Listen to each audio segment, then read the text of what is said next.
Assalamualaikum warahmatullahi wabarakatuh. Nama saya Muhammad Bernas Avicenna dari kelas 12 MIPA 3 absen 22. Baik, yang terhormat kepada Bu Kiptiah selaku guru seni budaya saya di kelas 12 MIPA 3 serta di SMA Negeri Sejureng. Lebih tepatnya seperti itu. Ya, jadi kali ini saya akan membedakan jenis seni rupa 3 dimensi. Yang pertama, patung, etalase, arsitektur, serta keramik. Baik, selama ini apa sih yang kalian ketahui tentang itu? 4 yang saya katakan tadi. Baik, saya akan jelaskan ya. Menyangkut tadi, tentunya beda-beda antara ide dan gagasan, bahan, teknik, fungsi, unsur, dan atau yang terakhir keunikan atau ciri khas dari patung itu apa, arsitektur itu apa, etalase itu apa, keramik itu apa. Nanti saya akan jelaskan. Baik, yang pertama adalah patung. Yang pertama yang tentunya kalian harus pikirkan adalah ide atau gagasan. Semua berawal dari ide. Baik, ide atau gagasan dari patung tersebut lebih menonjol ke arah ke kreativitas seseorang. Bagaimana cara seseorang tersebut bisa meniru atau melihat pandangan misalkan saya berasumsi menggambar Insinyur Soekarno. Misalkan saya membuat patung, harus benar-benar ada ikatan magic, ikatan yang tidak bisa dikatakan gitu loh, ikatan yang tidak bisa dikatakan ini ikatan, karena perasaan itu tidak bisa dilihat kan. Jadi harus benar-benar kuat. Kalau nggak kuat nanti raut wajahnya berbeda gitu loh. Bisa, contohnya bisa manusia, benda, maupun makhluk hidup yang gunanya untuk mengingat masa lalu. Kita melihat patung aja ya, kita bisa melihat masa lalu, kita bisa melihat seolah-olah kita berada di masa lalu padahal sebuah patung.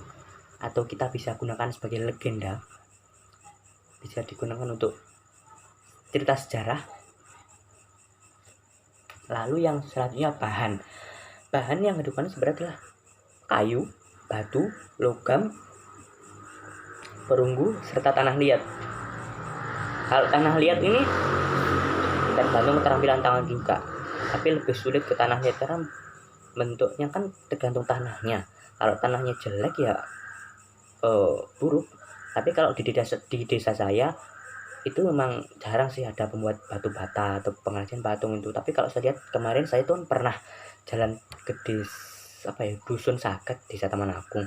Itu ke sana tuh ke arah barat kalau nggak salah, itu banyak pengrajin bata dan saya pernah lewat situ. Memang tanahnya bagus, tanahnya agak kemerah-kemerahan gitu.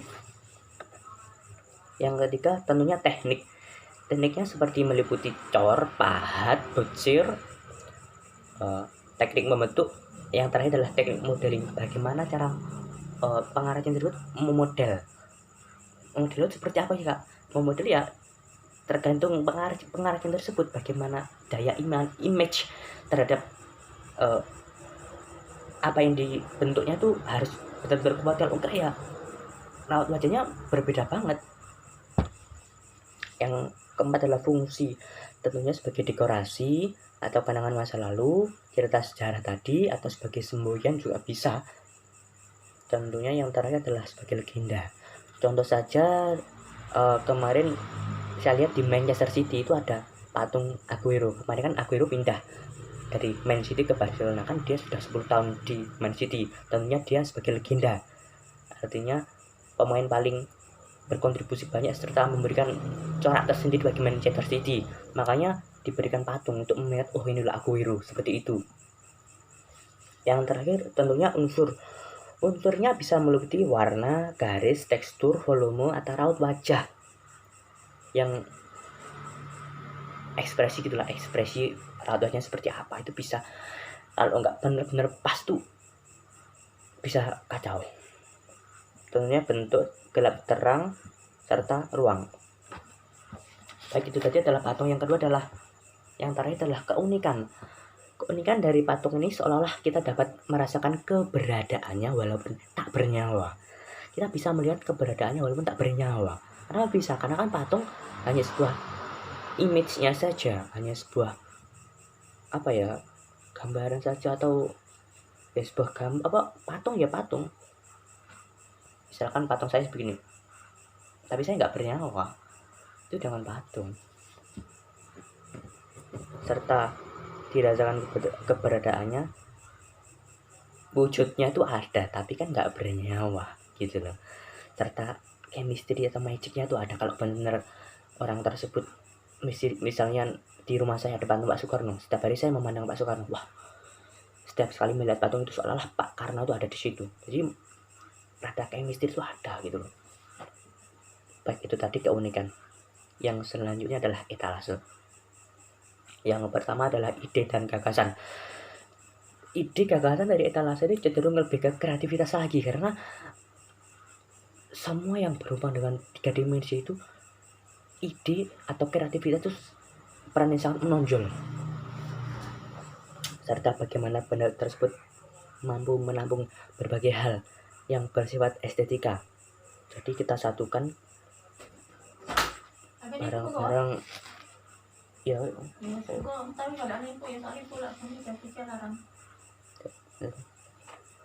Maaf ada gangguan. Jadi kita menampung berbagai hal yang bersifat estetika. Misalkan saya mengkoleksi miniatur mobil, saya kumpulkan menjadi dalam etalase, itu bagus sekali. Mobil, motor itu bagus. Kalau saya pernah lihat itu di Pak Imbang tuh, anaknya kan banyak sekali mainannya. Itu yang membuat estetika tuh mobil-mobil seperti Hot Wheels. Dulu saya juga suka itu. Yang kedua adalah bahan tentunya dari kaca, aluminium, besi, plastik. Kalau nggak salah etalase banyak kan ada karpet hijau atau karpet apa ya, mungkin itu kain sejenis karpet mungkin, tapi saya betul-betul karpet. Yang ketiga adalah teknik, tentunya teknik desain seperti ruang, bentuk, dan volume. Merakit, menyambung, menempel, dan memotong, itu tekniknya. Fungsinya ya bisa berfungsi untuk kehidupan sehari-hari lah, untuk kesenangan, hiburan, hobi, terutama mengoleksi motor-motor kecil, atau bahkan bisa untuk dagang. Itu bisa dagang bisa masukkan toko-toko kelon, kan banyak etalase tertentu bisa memasukkan rinso, sabun cair, dan lain sebagainya. Itu yang pernah saya lihat gitu. Yang jika berapa fungsi sudah. Yang ke 5 ada unsur. Tentunya unsurnya adalah garis, ruang, waktu, volume, dan tekstur. Yang terakhir adalah keunikan atau ciri khas.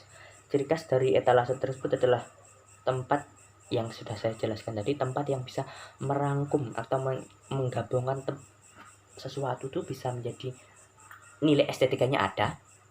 Lalu 1, 2, 3, 5 ada 5 nilai estetika, lalu digabungkan. Bagaimana nggak wah ketika 5 Pandawa ini digabungkan menjadi satu dalam etalase, bagaimana tidak wah gitu loh. 5 kekuatan elemen yang sangat wah digabungkan dalam etalase, jadi sangat super gitu loh ya. Yang selanjutnya adalah nomor 3, arsitektur. Tentunya ide dan gagasan. Yang pertama adalah ilmu. Arsitektur itu kan ilmu nggak seolah-olah dapat jatuh dari langit mendadak kamu bisa, nggak, butuh proses serta belajar yang panjang. Karena kalau imajinasi saja tidak diiringi dengan ilmu, kita berimajinasi, lalu langkah apa yang kita lakukan selanjutnya, kan nggak tahu gitu. Bagaimana ilmu yang dipelajari lalu diimplementasikan dalam perancangan, lalu ditambah dengan imajinasi. Jadi ilmu plus imajinasi ini membuat suatu karya arsitektur lebih menarik. Yang kedua, gagasan bahan, besi, beton, batu bata, serat komposit, logam kaca. Yang ketiga, teknik. Tentunya teknik komunikasi serta sketsa sesuai imajinasi tambah ilmu tadi. Yang keempat adalah fungsi. Ya, membangun konstruksi untuk bangunan guna menambah keselarasan, keindahan, serta kekokohan, dan menciptakan lingkungan yang sehat. Bagaimana cara arsitektur ini membuat lingkungan yang sehat itu seperti apa? Bagaimana tahan berapa lama? Kalau kita lihat bangunan-bangunan Belanda dulu, itu memang orang Belanda cerdas-cerdas. Karena apa? Bangun sampai sekarang bisa kokoh. Kalau kita sekarang bangun 3 tahun 4 tahun koyak, bahkan setahun pun copek-copek. Bagaimana hebatnya orang Belanda dulu, pembangunannya begitu sangat kokoh dan kuat. Memang ilmu itu kalau kita nggak raih, kalau nggak kita dalami lagi, kita nggak akan kemana-mana. Yang ke 5, unsur tentunya bagi fisik ada bentuk dan ruang,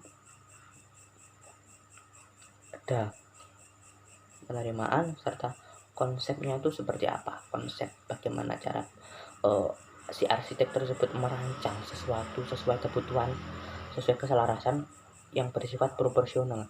Bagaimana imbang antara atas dan bawah itu imbang, jangan atasnya kuat lalu bawah atasnya lebih kuat, jangan.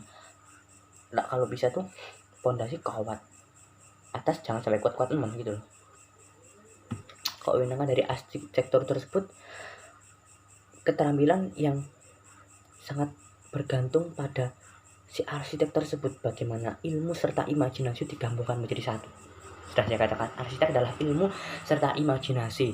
Bagaimana ilmu dan imajinasi itu bertempur atau bertemu menjadi satu, akan menjadi sesuatu yang luar biasa. Kita lihat bangunan-bangunan gedung-gedung tinggi.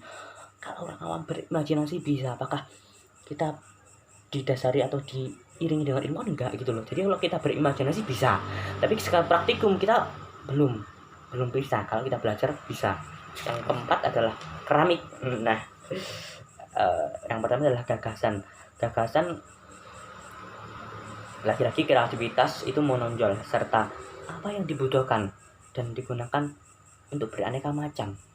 Di keramik itu kan fungsinya berbagai macam kan, aneka macam, bisa menghias, bisa menjadi lantai dan lain sebagainya. Bahannya tentunya tanah liat, pasir, kaolin atau bahan bengket yang berkait. Fungsinya tentunya keindahan serta kegunaannya itu seperti apa. Fungsi keindahan, mungkin fungsi keselarasan, fungsi proporsional, fungsi ritme, fungsi menonjol. Mungkin kalau di mall-mall kan buat kotak-kotaknya, seperti kotak-kotaknya keramiknya agak kotak-kotak padat gitu. Kenapa? Karena kalau kita mendorong troli, seolah-olah kita tuh masih dalam di situ terus, jadi seolah-olah kita tuh bergerak lambat. Makanya kotaknya dibuat kecil-kecil kan, supaya kita tuh masih tetap betah di mall. Kalau Anda lihat seperti itu, memang Anda tidak mengamati, tapi saya bisa mengamati lah. Oke. Yang ketiga adalah teknik, tentunya coiling, pijat jari, putar, lempengan, serta teknik tuang. Jadi yang kelima adalah unsur, tentunya garis, bentuk, serta warna. Yang terakhir adalah keunikan. Keunikan tersebut bisa dilihat dari adanya perbedaan corak serta budaya, serta bagaimana cara membuatnya itu seperti apa. Jadi keramik itu kalau Anda lihat, keramik hanya keramik, padahal enggak. Keramik itu kan bisa dibuat berbentuk beraneka macam. Misalkan di bangunan ada keramik turahan gitu, bekas-bekas di bangunan itu bisa, kalau pengarsitek luar biasa cerdas itu bisa dipecah-pecahkan lalu digabungkan, disusun menjadi bunga, disusun menjadi hewan, disusun menjadi hal-hal lain yang bersifat ada corak budayanya, seperti itu.